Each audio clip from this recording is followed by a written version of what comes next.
Hi, my name's Billy Dollack, and if it wasn't for Jesus Christ in my life today, I would be dead. Where would I be without your love? Where would I be without your grace? Father in heaven above, all of my sins you erased. You saved me from a life of misery and rewrote my history. This is my story, and to you be the honor and glory, y'all. Resurrected, born again, no longer a slave of this world I'm living in. Broke the chains that held me down, I've been set free, so let me testify.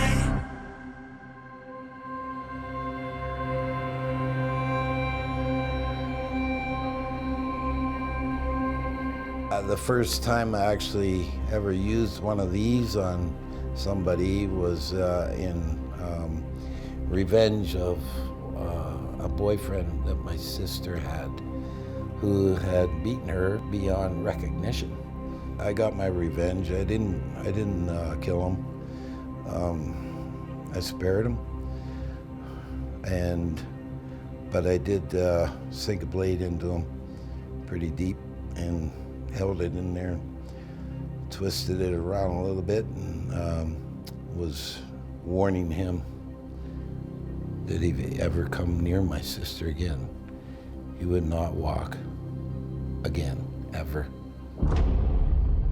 Well, Bill, I want you to tell me your story, but I'd like to begin with a quote. And the quote is, you stated, "When I was a child, I saw black leather jackets with a patch on the back of them and motorcycles, and eventually transformed into that likeness." Now, the name, when you talk about gangs, Satan's Choice, one would think that name would conjure up fear in people, but not with you. No fear, because the black leather jacket part of what amazed me happened a few years before I ever seen the motorcycle club with that name. And that was in a Saturday afternoon matinee where I'd kind of snuck into an adult theater to watch a particular movie, and it was about street gangs in New York City and black leather jackets, police and trials in court and things like that. So that occurred actually, Robert, when I was about 8 years old. And then seeing my sister come home on the back of a motorcycle one Saturday morning with several other motorcyclists wearing black leather jackets with that particular patch on it, you could say the lust of the eye was very immediately addicted to it and fascinated by it, and desired to experience that. My sister had worn the patch. She was a property member of a patched member, and when I was first introduced to that reality, it was then and there that I knew that I would want to follow up with that one day. Interesting, but at age 10, you were deemed incorrigible by the court system. Mm-hmm. There's probably many instances we could talk about that you got involved in that you should probably never have. But I'd like you to specifically talk about what took place in grade 7. We'd been assigned a science project, and I wasn't anticipating the teacher to call me up to explain my project. So I began to explain my project, and he made a comment that made the whole class laugh at me.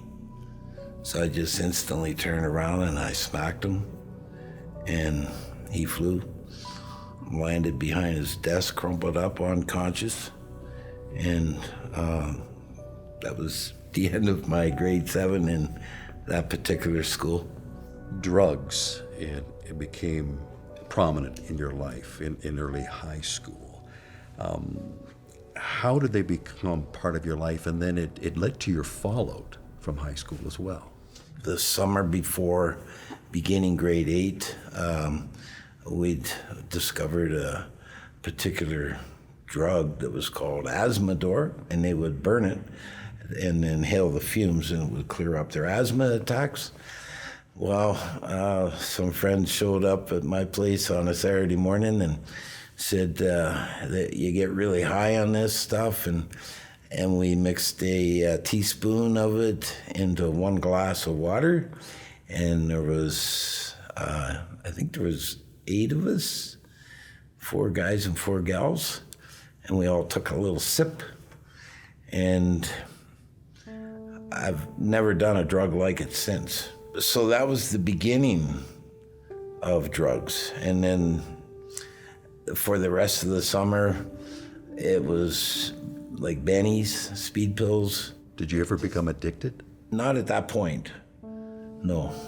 But addiction did definitely come with methamphetamine, which occurred when I got to high school in grade 9. Through high school,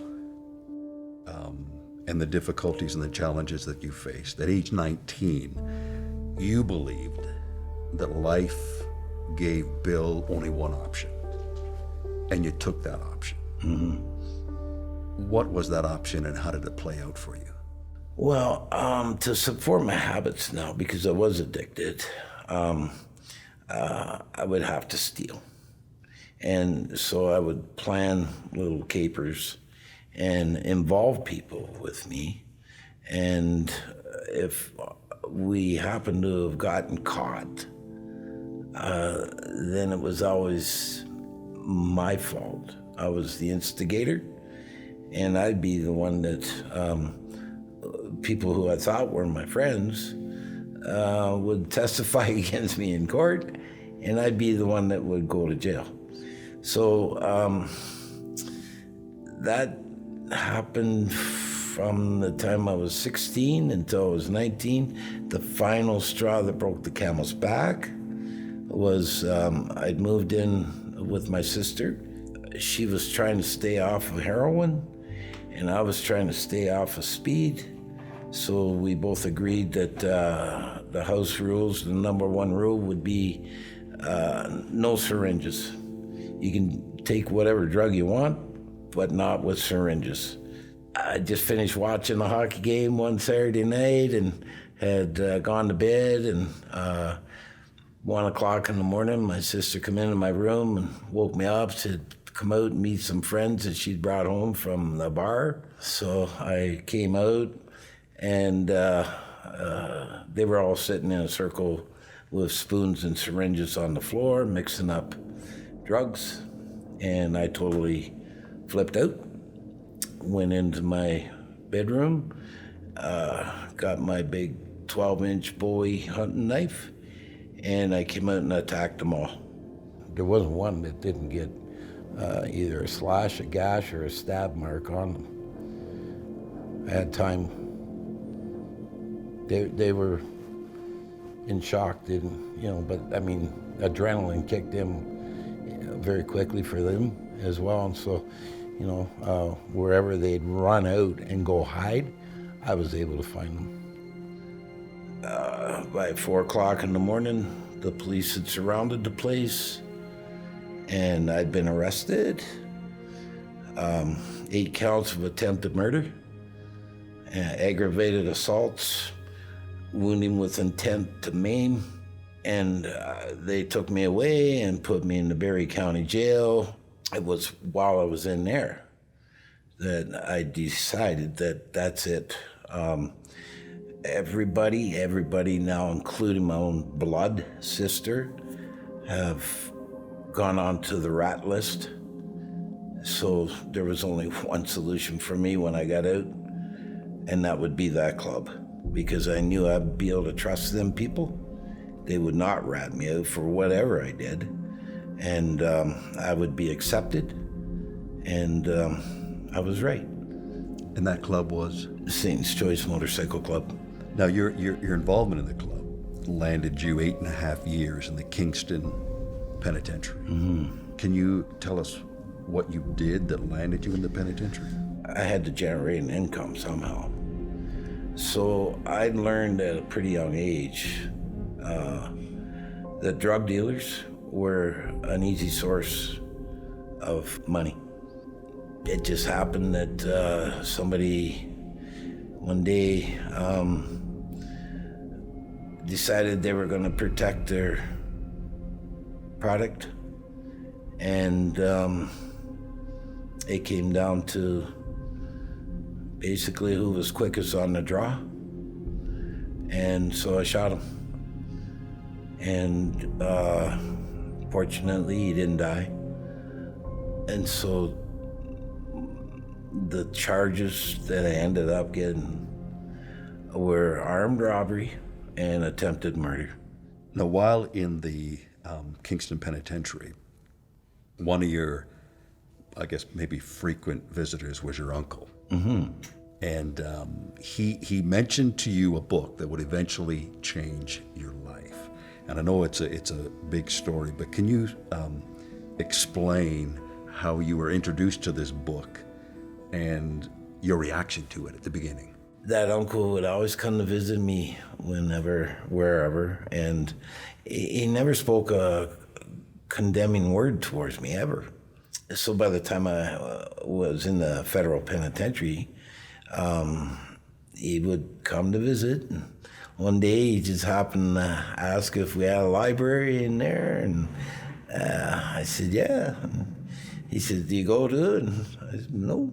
He'd said, well, if you have a library, there's a book that I've just finished reading that perhaps it might be available for you in there, and you might find it interesting to read.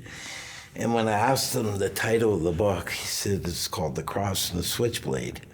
I stopped him right there. I said, look, I'm not interested in religion or anything to do with that, so don't ever bring it up again, please. And he never did. The CBC came in to do a recording in that particular institution, and it was musical, so I got to go over to the chapel where they'd set up their equipment for recording music from prison. So the first day we knew we had the kind of case out, like in other words, time when the guards would come in to the chapel to do a head count. And so we'd know when we would be able to run out the door to smoke a joint. So the second day we had it down pat. We were running out the door, and in the hurry of it all, I knocked over this little bookshelf. So when we came back in, I went right to that and picked up all the books, putting them back on the shelf. And the very last book, I looked at the cover of it, and there it was, The Cross and the Switchblade. And I just thought, well, you know, in memory of my uncle, I'll keep this. So it was like a memorial, you could say, to me. No interest in reading it, but my uncle, who, you know, come to visit me ever since I was 10 years old in them reform schools, and never ever spoke one word ever of condemnation to me, ever. He was very special. So in memory of him, I kept the book. You were paroled in 1978, and then you came to Alberta. Mm-hmm. Now you describe yourself during that time as still being violent, abusive, and addictive. Mm-hmm. True? Yeah, well, very true. And very deceptive. Because the gal who I'd married, who I'd met while I was in prison, basically had only made me promise her three things: that I would never lie to her, that I'd never cheat on her, and that I'd never beat her. Well, she'd experienced the beatings already. But she didn't know about the cheating and the lying. I didn't like it here. I wanted to be back home and take my chances, so I confessed to my wife the things that she didn't know I'd done already in the year that I'd been out. And to her, that was not acceptable, forgivable. So it was instant divorce time. Now, on that note, the book, The Cross and the Switchblade, comes back into play. Right. Because you and your wife were on your way to a lawyer's to get a divorce. and something ended up on your windshield, I believe. Mm-hmm. And there was a turn of direction. Absolutely. So just prior to that, before my confessing to her, I'd given her the book to read. So the confession occurs on a Sunday. The next morning, we're heading for the lawyer's office to start divorce proceedings. I go out to the car, and there was a flyer under the windshield wiper. I pulled it out and I read it. And it was announcing that this fella, Nicky Cruz, was going to be speaking down in the old high school gymnasium that Wednesday, that week. And I thought, that's strange. You know, like my uncle recommends the book. I keep it all these years. You're reading it now. And now he's speaking. And she's, give me that. She read it, and she says, with a hesitation, she says, I have to hear what this man's going to tell me, because he's going to tell me how to continue living my life. And then she turned to me and said, without you in it. So you went with your wife then to this meeting with Nicky Cruz. Yes, we did. But something happens that night that totally revolutionizes and changes your life. Explain what happened. Okay, so he, first of all, when he's introduced, he comes out, the first thing he says is, God just told me to change my sermon or my message to a new one just now, and it's going to be about forgiveness in marriages. And I kind of nudged her and said, maybe you're right here. Maybe this guy is going to tell you how you can forgive me. And she's not happy with me. I mean, she won't even look at me. She's just tolerating it. But she's searching how's she going to carry on without me. So when the altar call, which I didn't really understand what that was, came, I looked and her seat was empty, and I didn't know where she'd gone. And so I walked to the aisle, looked to the back door of the entry into the gym, thinking she's headed out to the parking lot, but she wasn't that way. And I looked to the front, and lo and behold, she was the first one up to the front.